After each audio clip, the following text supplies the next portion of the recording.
Darlington Uche was just 30, a young billionaire who seemed to come out of nowhere.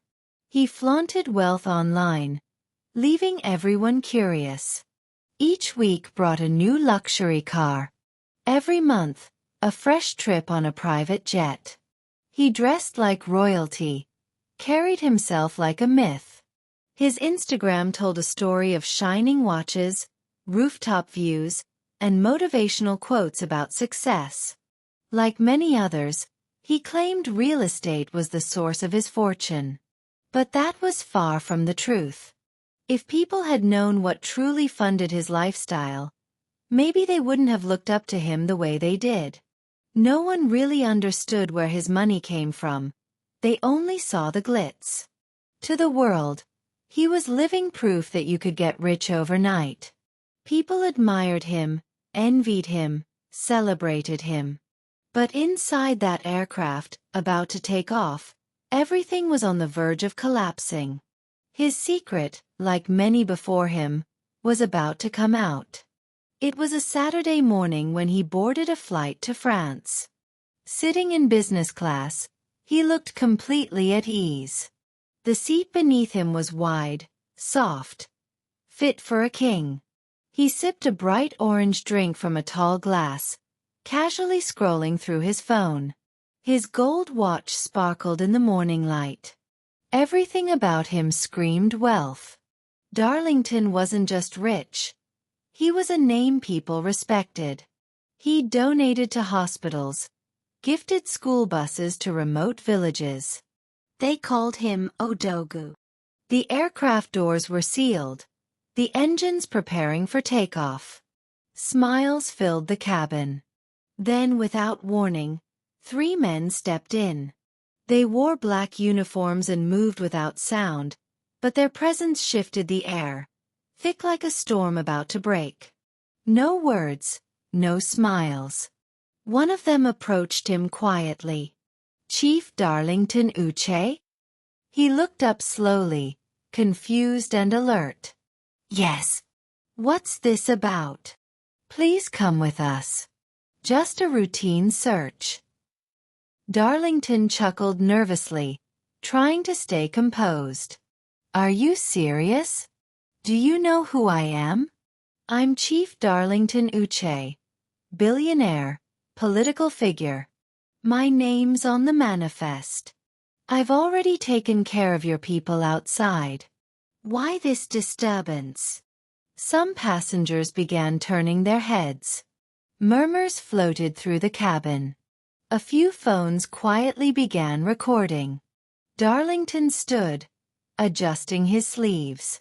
He looked confident, but his hands betrayed him. They trembled slightly. "I've handled this. If I miss this flight, people lose their jobs. Don't make a mistake." A younger officer responded, voice softer. "Sir, we understand. But this order comes directly from our superior. He's here in person." Darlington slowly turned toward the entrance. There, just beyond the officers, stood a tall figure in full command uniform. His face was unreadable, his stance unmoving. His eyes, sharp, cold, pierced through the room. The moment Darlington saw him, something inside gave way. His voice lost its edge, shrinking into silence. He took a breath, his throat dry. His shoulders sank. Picking up his bag, he muttered, "Let's go." And like that, everything changed. The plane stood still. The passengers stared. The moment hung heavy in the air. The Eagle had been grounded before it even left the runway. As they stepped off the aircraft, Darlington leaned toward one of the junior officers. "Listen, I can make you rich. Right now. Just forget this ever happened. I'll wire the money into your account immediately." The officer didn't even flinch. "Please, sir. Just cooperate. We've received solid intel. This search has to happen." Darlington felt the weight of it settle in his chest. He had a sense of what was coming. This wasn't his first international trip.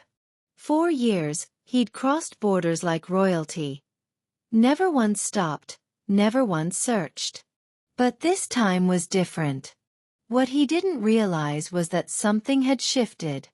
The spiritual protection his mother had once secured for him had worn off. Worse, he had broken sacred rules, sleeping with a woman during her period and crossing spiritual boundaries. Now there was no turning back. They led him into a quiet, restricted room deep inside the airport. The cameras were turned off. The doors locked behind them. Senior officer calmly stepped forward, pulling on gloves before unzipping Darlington's bag. At first, it appeared harmless. Folded clothes, boxers, toiletries, everything arranged with care. But then, as they tore open the lining beneath the suitcase, the room fell into silence. Hidden inside were tightly wrapped packages. Drugs. Heavy. Unmistakable. Darlington's face turned ghostly pale. The officer in charge didn't say a word. He simply nodded to his team. One of them took out a phone and sent a signal. Within 10 minutes, the news spread like wildfire. Social media erupted. Confusion flooded the internet. Was it real? A setup? Political revenge? A witch hunt? But soon the images surfaced. There was no denying the truth. Photos showed Darlington in handcuffs, head lowered, surrounded by officers from the Drug Enforcement Agency. The same Darlington who had donated buses to schools. The same man who once inspired graduates with his speeches. The one who built a hospital wing in his father's name. People didn't want to believe it, but the truth had landed like thunder, dragging everything into the open. And it all began with pressure. Pressure from the people who should have protected him. Before the private jets and designer suits, long before the shame at the airport, Darlington had been a quiet boy in the village. He spoke softly, walked humbly, greeted elders with both hands. He was the youngest, often forgotten during celebrations. His mother chased money with a passion that never slept. Every time someone from the city returned home in a flashy car, her eyes would gleam like polished glass. His father was thunder, loud, never smiling, always shouting. He believed that if a man wasn't successful by 30, he was already dead inside. "Don't bring disgrace to this family," he often barked. "Your brothers made it early. If you can't, don't call me your father." And it was true. His older brothers were shining stars. The eldest, a car dealer, had 2 thriving shops in Lagos by 25. The second, Tuku, entered politics young, becoming the state's youngest chairman. The third, Ifeanyi, moved abroad and began sending dollars home. Their mother would spray the foreign currency on the ground, dancing like a queen.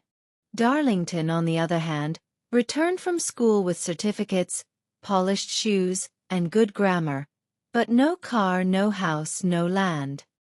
His father looked at his degree and laughed. "This paper can't buy salt," he mocked. "Your mates are building estates. You're still printing CVs." That night, Darlington stood by the window, watching the moon, his heart aching. He never knew that the same family he was trying to impress would one day push him into the fire that burned everything he had. The pressure had started small.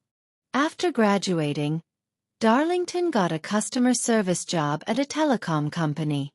The pay wasn't much, but it was honest. He sent groceries and a small amount home. His father opened the envelope and hissed, "This? You think this feeds a family? Quit that job, it's not for real men." He later joined a microfinance bank. Long hours, low pay, daily stress. After 2 months, his mother called. Your father says you're wasting time. Find something real. Then came a logistics startup. Fast-moving, low-paying, but with promise. He didn't even get the chance to explain. Are they paying more than Chaik's business? No. Then you're fooling yourself, his father scoffed. No matter what he did, it was never enough. Like adding spices to soup that always came out bland in their eyes. Then everything shifted.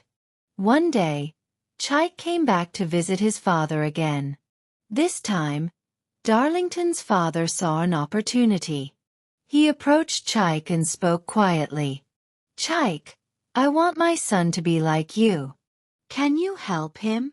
Chaik looked up, thought for a moment, then said, only if he's ready to do what I do. That night, Darlington's father came home and called him. Tomorrow, Chaik will talk to you. No more excuses. You're not a child. The next day, Chaik arrived.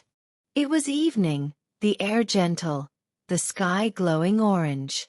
Darlington was outside, scrolling through his phone when he heard the horn. He looked up. Chaik stepped out, alone. No crowd, no noise, just quiet authority. Let's talk, he said. Darlington followed him to the backyard. The sun was fading, the world calm. Crickets began to chirp. Chaik sat down and looked him in the eye. Look, your dad's frustrated. You're struggling. I know you're trying, but it's not enough. Let me help. What we do isn't exactly legal, but it works. We move goods, we get paid. That's it. Darlington stared at him. Drugs. Chaik gave a slight nod. Darlington frowned. That's wrong. Chaik shrugged. But it pays. Look at me. Do I look arrested? Poor people worry about right and wrong. The world only respects money. That night, Darlington couldn't sleep. Thoughts ran wild in his mind. By morning, he sat with his parents and told them everything. His father didn't flinch. So what? Chaik's been doing this for years. Has he died? Been caught?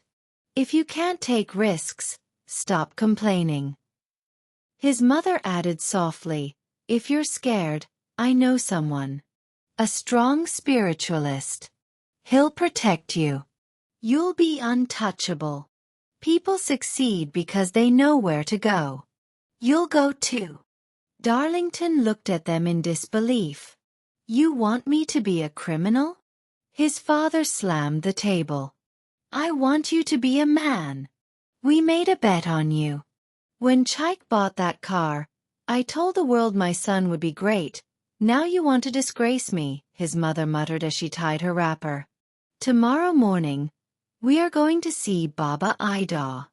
He'll prepare you. And just like that, Darlington was thrown into a life he never chose. A life his parents carved for him. Before dawn broke, his mother shook him awake. Get up, she said. We're going to meet someone. The journey was long and silent. Birds flew lazily across the sky. Tall trees lined both sides of the road, standing like quiet guards. Eventually, they arrived at the village's edge, where the air smelled of ash and the land was dry. Beneath an old mango tree stood a small mud hut, windowless, still, and strange. They knocked once. Enter. A deep voice called from within. Inside was dim, thick with smoke and a heavy silence. The walls were stained black. The scent of burnt leaves and bitter roots filled the space. In a shadowed corner sat an old man draped in red cloth. His hair was gray like dust, and his eyes held centuries of silence. Baba Idu didn't greet them. He simply fixed his gaze on Darlington. You want to be protected? He asked. Darlington tried to answer, but his mother quickly responded, Yes, Baba. He must never be caught. Baba Edu gave a slow nod, then opened a wooden box. From it, he brought out a red thread, a small calabash, and black powder. He murmured ancient words, tied the red thread around Darlington's waist, rubbed the powder on his palm, and blew it gently into the air. He's covered now, Baba said. Police, dogs, scanners, they will not see him. Then he called Darlington's mother aside and whispered, "Tell him this, if he ever lies with a woman during her cycle, especially the night before a trip, the charm will break." His mother nodded but said nothing to her son. Instead, she simply warned, "Avoid careless women." Darlington took it as simple advice. He didn't know the real danger hidden beneath those words. And that silence, that one silence, would open the door to his fall. After Baba's ritual, Darlington stepped into the world like a shadowed king. Every step turned to gold. The first journey was smooth. No checks, no suspicion. The second was even easier. Officers smiled at him. Scanners ignored him. Dogs sat still. And so the business took off. He moved weight. Quiet. Confident. Untouchable. Money flowed like rain in planting season. He bought one car, then another, then more. His shoes gleamed. His suits whispered wealth. People called him Chief. He didn't forget home. He tore down the old house and built a mansion. He bought his father a brand new Prado. He flew his mother to Jerusalem. She returned beaming, saying, "My son is blessed." He went further. A hospital in the village, named after his grandfather. Politicians shook his hand. Churches gave him seats of honor. The town crowned him with praise. Children sang his name. But behind the golden glass was a thread that was already beginning to weaken. Then came the night he crossed the forbidden line. It was the eve of another major trip. The sky was calm, stars scattered like glitter. He sat in his grand home, reviewing documents. Everything was perfect. Until his friends called. "Odogwu," they laughed. "Come and enjoy tonight. You work too hard." At first he declined. "I have a flight tomorrow," he reminded them. But they insisted. They joked. They teased. Until he finally agreed. They picked him up in a sleek car, music booming. They drove to a private club where lights danced and the walls pulsed with music. Drinks flowed. Girls moved like poetry. Then he saw her, standing by the bar, alone. Her eyes soft, her smile warm. Her name was Ada. They talked, she laughed, and soon they left together. Back at his house, they didn't speak much. Their bodies did the talking. She kissed him gently. She stayed the night. What Darlington didn't know was that she was on her period. No one had told him what that meant. He slept peacefully, unaware. Far away, in the tiny hut beneath the mango tree, the red thread on his waist began to smolder, then darken, then die, like a forgotten candle. Morning came. The sun rose golden. Birds moved in rows. The air was fresh. Darlington felt unstoppable. He dressed sharp. Deep blue suit, shining shoes, gold chain resting on his chest. He packed with care and stepped into his black SUV. "Airport," he told the driver. At the terminal, people waved. "Safe journey, Chief," they greeted. He smiled, passed security like always, boarded the plane, and settled into business class. Juice in hand, legs crossed, he scrolled through his phone. Then they came. 3 officers. Quiet. Serious. They walked straight to him. "Chief Darlington?" He looked up. Calmly. "Yes. Please step out. Just a quick search." He chuckled. "You again? I've already handled things with your people." One officer replied, "You're free to call anyone. But our superior just arrived." Darlington turned. Outside the plane, a senior officer stood still, watching. His chest tightened. He stood, adjusted his sleeves, and walked out. Phones rose. Whispers followed. But something was different. There was no warmth around his waist. No shield. No protection. The lion had walked into a trap. Alone. That's how he was arrested. Charged to court. One mistake. One night. The courtroom was full.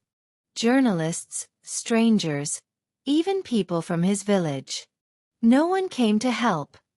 Just to watch. Gone were the suits and gold. Just a brown prison uniform and empty eyes. The judge spoke like a hammer hitting stone. Guilty. It all happened fast. They seized his homes, the mansion in the city, the village estate, even the flat he gave his cousin. The cars, gone. The black SUV, the red coupe, even the pastor's gift. They came for his parents' house too. The blue-painted pride of his father. Locked. Confiscated. His parents returned to the broken mud hut. Cracks. Leaks. No light. No visitors. Silence replaced status. Darlington was no longer a chief. Just another forgotten name on TV. A star that fell without warning. Let me take you to the end. Prison walls. Thick and gray. He sat on the cold floor. Food untouched. Eyes hollow. Each day he wrote letters. To Mama. To Papa. "You made me this," he wrote. "You pushed me. You broke me. You weren't wings, you were the chains." No reply ever came. Not one. He stopped speaking. Just stared. In his hand the red thread. Torn. Faded. Once his shield. Now his reminder. He stared at it. Then gave a bitter laugh. The charm that made him powerful was the same one that destroyed him. Outside life moved on. People forgot his name. His pictures faded. His story became a whisper. And so Chief Darlington Uche became a lesson. A warning. One that mothers now tell their sons. Don't chase wealth with blind eyes. Don't follow roads that eat men. From riches to ruin. Remembered only in caution. If this story touched you, like the video, share your thoughts in the comments, and send it to someone who needs to hear it. Don't forget to subscribe for more powerful African stories. Thank you.